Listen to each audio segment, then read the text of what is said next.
Gusto mo ng real talk? O sige, ito pakinggan mo. Maliman ng kwento ng ibang tao tungkol sa'yo.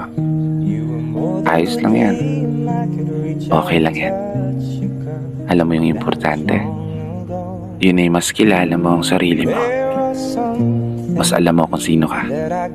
Kaya gawin mo lang yung gusto mong gawin. Ipakita mo yung gusto mong ipakita.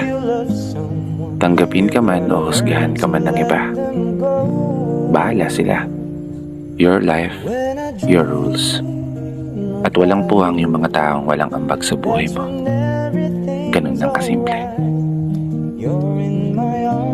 Isa lang ang natutunan ko sa buhay na to. Yun ay yung maging mabait ka kahit hindi ganun ang turing nila sa'yo. Palagi mong piliin ang umintindi kaysa ang makipagtalo. Huwag kang papapekto, diretso lang sa trabaho. Dahil habang hinahantay nila ang pagbaba mo, sila namang inspirasyon mo para tuluyang umasenso. 'Cause you only need the light when it's burning low.